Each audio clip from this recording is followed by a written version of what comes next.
మీరు ఎన్ని అభివృద్ధి కార్యక్రమాలు జరిగినా తెలుగుదేశం పార్టీ కార్యక్రమాలతోటే తెలుగుదేశం పార్టీ అధికారంలో ఉన్నప్పుడే ఈ గ్రామానికి రోడ్లు కానీ మంచినీటి సౌకర్యం కానీ ఎస్సీ హాస్టల్ కానీ అన్నీ మన తెలుగుదేశం కార్యక్రమంలోనే జరిగినాయి. సబ్ స్టేషన్ ఈవెన్ కరెంట్ కూడా ఆ రోజుల్లో మాట్లాడికి ఇక్కడ ఎంతో ఇబ్బంది పడుతుంటే ఆ రోజు మన ఎమ్మెల్యే గారు స్వామి గారు ఈ రోజు సబ్ స్టేషన్ ఏర్పాటు చేసినది. ఇప్పుడు కూడా కరెంటు పోవట్లేదు. అది మీ మాలపాడు గ్రామంలో ప్రజలందరూ గమనించవలసిందిగా కోరుతున్నాము.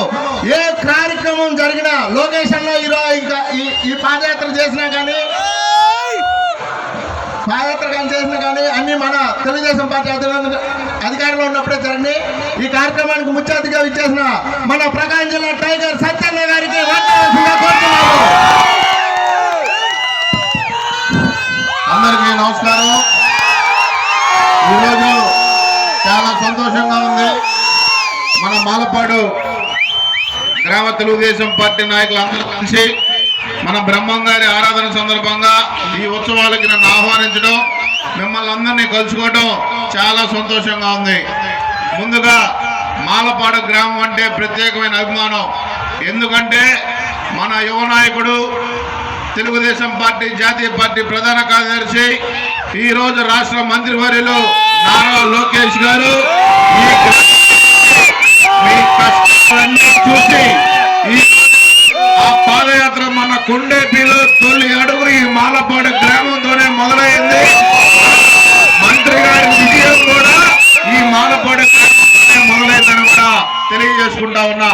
చాలా అనుభవాలు ఇప్పుడే ఆ రోడ్లో వస్తుంటే మీరందరూ చూపిన ఆ రోజు ఉత్సాహం, నాకు మీరందరూ నాతోటి ఒక అడుగు వేసి మేము ఉన్నానన్నా మీ వెనకాలని చెప్పి మీ గ్రామ ప్రజలు మీ మండలం మొత్తం ఆ రోజు ఆ కార్యక్రమాన్ని ఎంతో విజయవంతం చేసినందుకు మీ అందరికి నేను శిరస్సు వంచి పాదాభివందనం చేస్తా ఉన్నా. ఈరోజు మొన్న ఎన్నికల్లో కన్నీ విని ఎరిగిన రీతిలో మెజార్టీ మన కొండేపి నియోజకవర్గంలోనే అత్యధిక మెజార్టీ తోటి మన గౌరవ మంత్రివర్గ స్వామి గారిని గెలిపించుకోవడం జరిగింది. ఈ 9 నెలల్లోనే ఈ గ్రామానికి సుమారు 5 కోట్ల రూపాయల అభివృద్ధి కార్యక్రమాలు చేశాం. ముందు ఈ గ్రామానికి ఏ కష్టం వచ్చినా దామచల్ల కుటుంబం మీకు అండగా ఉంటది. ధైర్యంగా ఉండండి. మీరు ఇది మన ప్రభుత్వం, ఒక మంచి ప్రభుత్వం. ఎందుకంటే ప్రజలు శాంతియుతంగా ఈ రోజు దేశం అంతా గర్వించదగ్గ రోజు.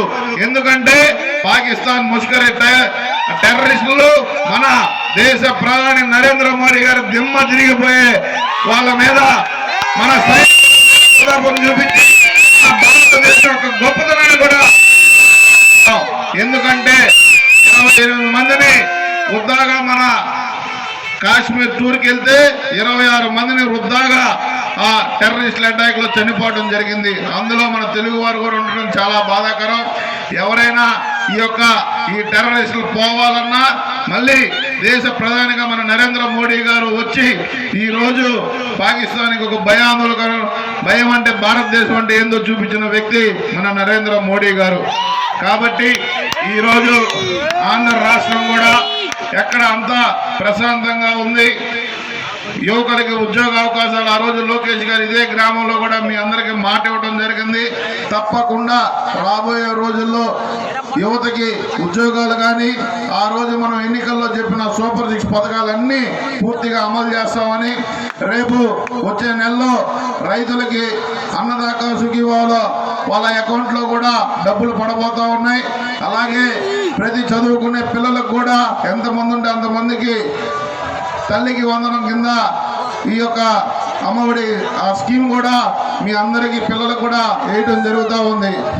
ఏది ఏమైనా కొండేపి నియోజకవర్గం ఉన్నంత కాలం గుర్తుండి పెట్టుకునే వ్యక్తి మన పెద్ద ఆయన దామచల్ల ఆంజనేయులు గారు. ఆ రోజు ఆయన నియోజకవర్గానికి వచ్చినప్పుడు మీరందరూ